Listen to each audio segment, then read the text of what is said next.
Okay, let's take a quick tour of Egumpp, your student portal. Once you've registered an account, this is what your portal will look like when you log in. Your name should appear up here in the right-hand corner. The next step will be to enroll in a class. Your organizational code will be LTI, and that the last letter will be determined by which campus you're attending. And then each class has a specific code. You'll have to refer to Canvas. I will have it available for you there. Once you've completed that enrollment, I will get an email letting me know. Then I will need to accept you into the class. I'll do my best to do that quickly so that you can get started. But if you haven't heard from me, please send me an email. Let me know that you're wanting to get started, and I will make sure that I get to that as quickly as I can. Okay, across the top we have a ribbon. The Home tab is mostly where you're going to be. Under Getting Started, this is kind of important because a lot of students have compatibility issues when they first start out. The number one compatibility issue is Silverlight. Oftentimes it's not installed, and when you try to start your Egumpp, you'll get a message that pops up. If you don't get that message, you can come here and get it. You will need to have Silverlight installed. You'll need to also remember that in order to completely install it, you need to shut down your computer and restart it.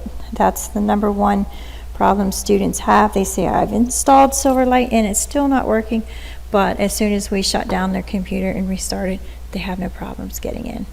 There may be a few other issues depending on which browser you're using. So, if you're having troubles, try a different browser. I do know that iPads are not compatible. So there may be a few compatibility issues. The last I checked, Edge is not compatible, so you need to use the older Explorer or Firefox. Sometimes Chrome is not compatible. So those are the main issues. Check Silverlight and then check your browser. Try a different browser if you're having trouble getting in. And then, of course, please feel free to send me an email and we'll get it figured out if neither of those work for you. Okay, here's basic account information. You can go and change your password. This tab you won't use. Certifications, you won't use. Support, if you need to, if you feel like you want to, you can.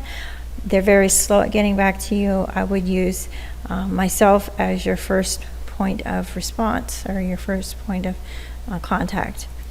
Here are a few FAQs, and then the message center. I'm asking you to please not send me messages here. If you have a question you would like for me to answer, go to Canvas or use your school email account. I very rarely check Egumpp's email, so that I will not be getting back to you quickly at all if you send it to that account. Okay, this is the most important page.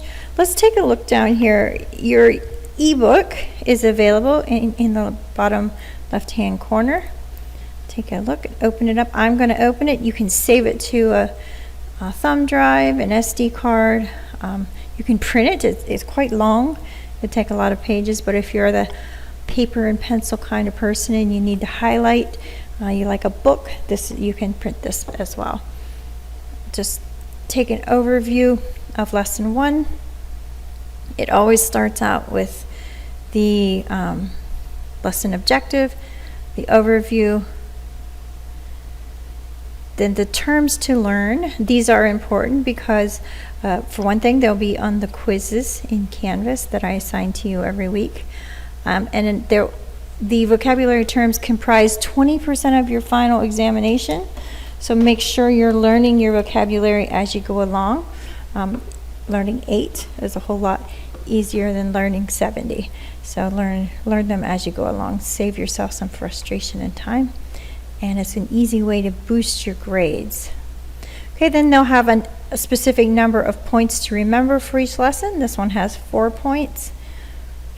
Point 1, point 2, point 3, point 4.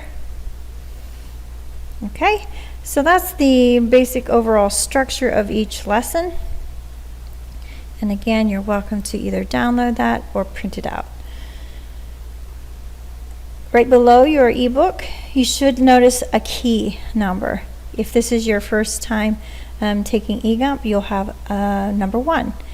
If this is your second time, whether you failed or you've moved on to module 2, you'll have a number 2 here, and you'll be able to click on each number to identify which key that you want to be working in. Okay, let's go ahead and go into the module. There's an introduction you're welcome to go through. I want to take a look at the nouns.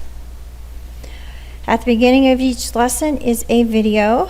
I provide a lecture video that's more extensive in Canvas, but if you're looking for something just quick or a quick reference, this is a good place to go ahead and find out what the lesson's about. Then there's an introduction, and you're going to notice this is pretty much the same information. Well, it is exactly the same information that is in the ebook that I showed you earlier. You have an objective, you have an overview, you have your terms to learn, your points to remember, but then we go on to our tutorial exercise. Okay, this is your instructions. Okay, the purpose, the new codes you're going to be used, the procedures, and then the requirements. For the first tutorial, you need to complete 15 sentences. Okay, and then there are some audio helps I will show you how to use. Okay, so in this instance, we're going to be saying what is the subject, the noun subject of the sentence. The choir just arrived. Who or what just arrived? Of course, it was the choir. Okay, if you need audio cues, you can listen to it. The choir just arrived. Okay, and then you can check your answer to see whether it was correct or not, and then proceed to the next sentence. Okay, below are some specific instructions, and you can also listen to the instructions if you need those. To the right, we have some audio and video options. We have explanations. The subject is always the first word or words identified in the sentence. Okay, you have a reminder. Ask, whom or what are we talking about, and who or what is doing something to identify the subject. Okay, that's a questioning strategy. I hope that you start using that questioning strategy right from the beginning, even though it might not be necessary in the first few lessons. When we get to the more difficult sections of the course, having just that structural block of asking the right questions to find the answer is very, very crucial to success. And then we have an example of a one-word noun subject. Some examples if you need them. Now, if you're a computer savvy person and you like to use keyboard shortcuts, here are the shortcuts. Save time, but you don't have to use those if they're not comfortable for you. If you forget what your instructions are, we can always pull them up here and at the view procedures, and then we have a tutorial for instructions, a video that you can watch as well. Okay, so the first tutorial is, well, we've examined it, we haven't completed it, but let's move on to the lesson reinforcer. Again, here are your instructions. Now when you get to the lesson reinforcer, basically you have to complete 15 consecutive sentences correctly, a total of 30 sentences correctly, or complete 100 attempts, whether they are incorrect or not, in order to complete this section. So sometimes students do get bogged down on this section. Okay, so basically in this one, Vince became a successful entrepreneur. We know Vince is the subject. Is Vince a person, place, or a thing? Is Vince a common noun or a proper noun? Is Vince concrete, abstract, or collective? Okay, and we've answered all of those. Again, we have a reinforcer video if we have questions and can't remember. We also have keyboard shortcuts. And then once we've hit grade me, okay, so I intentionally put an incorrect answer here, we have nothing shows up in our visual graph. So let's try this again. Pillar appears on television. Pillar is a proper noun, and pillar is concrete. Okay, then when we hit next, we can see this first little green line showing up here. And as soon as we get this filled, we move on, or this filled, we move on.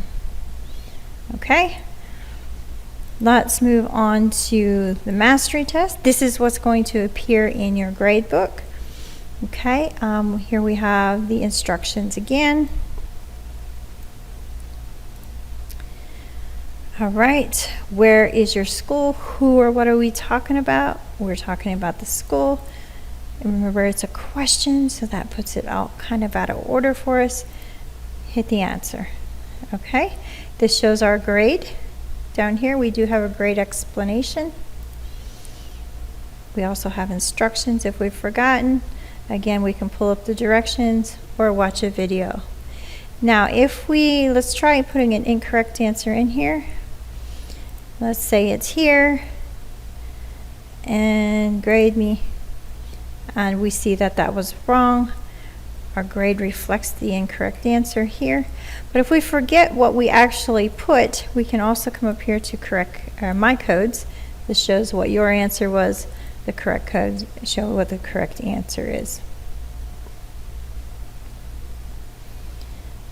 Okay, we can see an explanation of our grade. I believe I showed you that.